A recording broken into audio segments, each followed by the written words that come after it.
Hey friends, and welcome to the Paparazzi Stars podcast. Here we chat about all things paparazzi. Tips, tricks, suggestions, and weekly challenges, all to help you grow and explode your paparazzi accessories business to rockstar success. Hello, my friends, and welcome back for another exciting episode of the Paparazzi Stars podcast. My name is Anya Bohm, and I am your show host. Today, we're going to be talking about excuses. Do you have the mindset of a victim? Are you limiting your own success? Today, we're going to talk a little bit more about that and how you can get out of your own way on your path to success. Now, before we get into that, if you need to listen a little bit later, if you knew somebody who needs to listen to this episode, I got you covered. Head on over to paparockstars.com/no excuses. There's no space or dash or anything in that. So just no excuses. And you're going to find the call images that we're going to talk about. I have a bonus image for you today as well. All the show notes, the recording, everything that you need in this episode to get the most out of it. Again, head on over to paparockstars.com/no excuses. Now, the first call image that I have for you today, it's a girl with a crown on, and the image actually says, "On the darkest days when I feel inadequate, unloved, and unworthy, I remember who I am, straighten my crown, and get to work." Beautiful, beautiful image.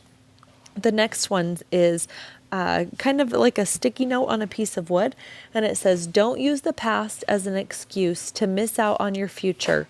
New month, new goals, new victories." And that is by one of our founders, Trent Kirby.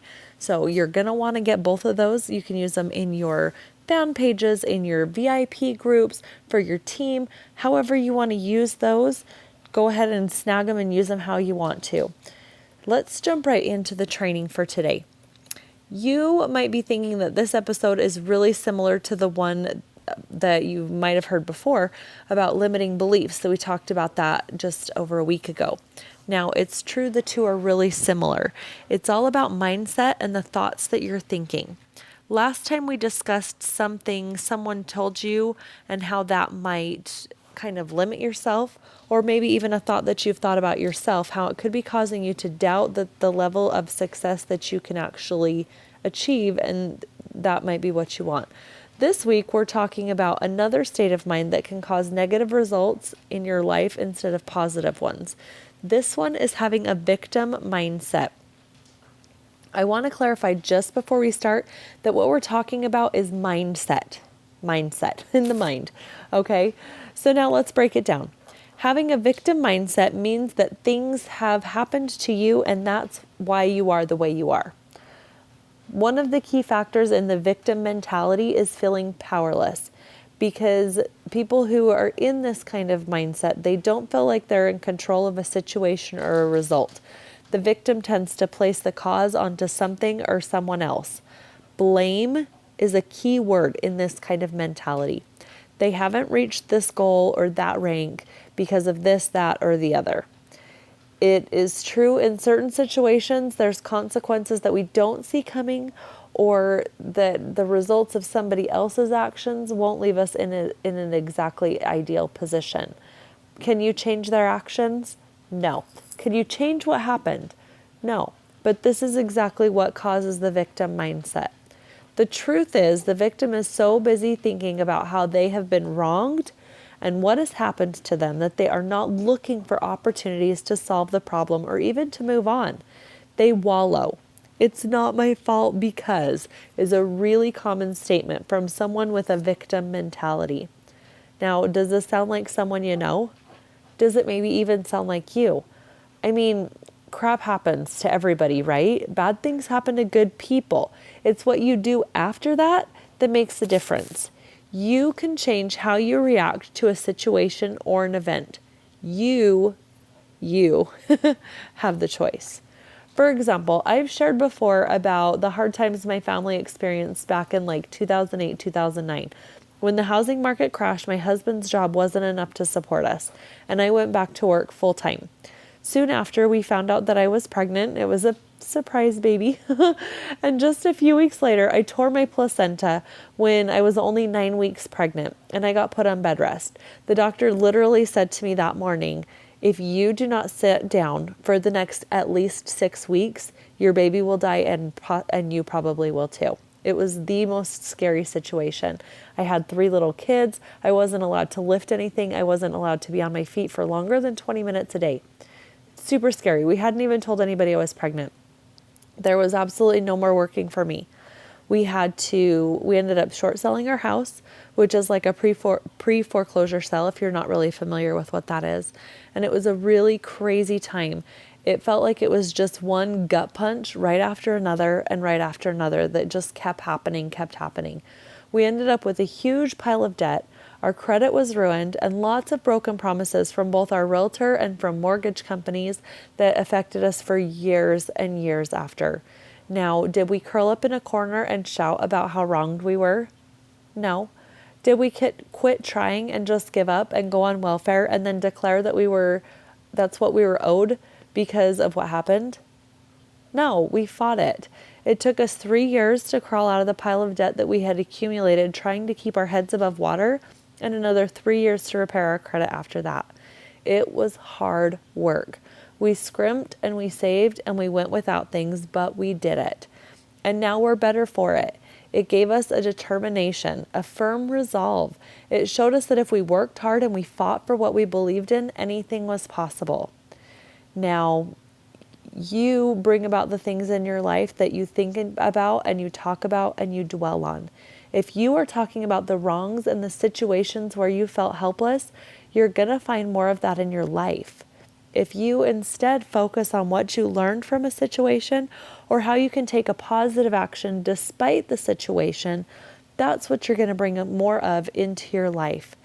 There's a powerful, powerful activity that I've seen performed on stage at major conventions. A member of the audience was chosen and she was brought up on stage. She was asked to say, "I can't," 3 times with her arms held out to her sides, straight out. After saying this, the speaker was able to push her arms down really easily. And then he asked her to say the phrase, "I can and I will," 3 times with her arms held in the exact same way. After she did this, the speaker tried to push her arms down. Then he tried a little bit harder, and then a 3rd time. The words that she stated, the words that actually came out of her mouth, even though they weren't tied to any specific actions, they caused her body to physically react in a stronger or in a weaker way.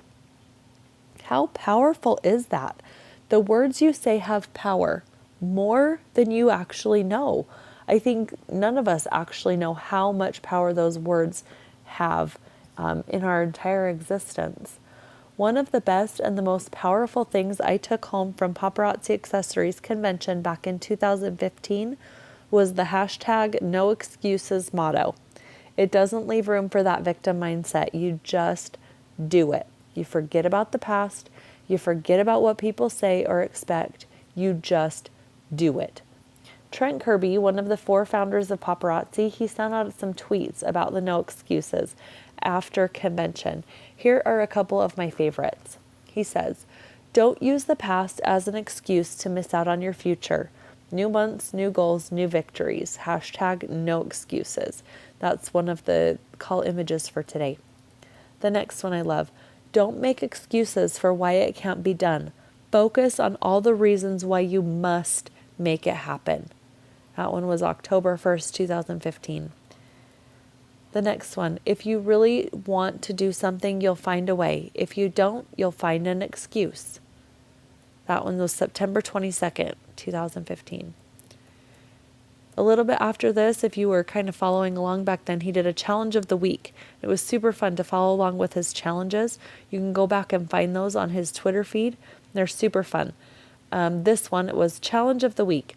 "This week, I want you to track the time you actually spend working on your business, talking with clients, selling, etc. Hashtag no excuses." The next one. "I don't regret the things I've done. I regret the things I didn't do when I had the chance." Another challenge. Challenge of the day. Call 5 team members or customers and tell them thanks for being a part of your business. Compliment each one. Again, hashtag no excuses. There's no excuses why you couldn't call 5 people today and do that. The last one. Build a comprehensive list of all your customers, their contact information, and their preferred method of communication. Hashtag no excuses. Can you see how having an I can and I will attitude can totally rock your business? Especially if you have that no excuses mindset to go along with it, right? The best thing you can do, the best thing that can happen to someone who is feeling like a victim is to take action. Make a plan. Get out of your own mind. And then focus. Focus on what you want your goals to be and how you can achieve them no matter what. Bad things might happen. It's true. People might break promises or make things more difficult, but just take a step to the side, adjust your crown, and make it happen. The challenge for this week I want you to go book 3 parties. Just do it. If you already have some on the calendar, go book 3 more. You can do it. And I'm going to hashtag just like Trent Kirby, hashtag no excuses. Get out there, get it done. You have 7 days. That's less than a party a day, people. Let's get it done. Head on over to paparockstars.com/no excuses. Let us know how it's going. Tell us. Did you have a good experience or a bad? Do you have something that's holding you back? Is this just what you needed to get your business back on track? Let us know. We love to hear from you. Also, if you loved listening to the episode today, head on over to iTunes or Stitcher and leave us a rating or a review.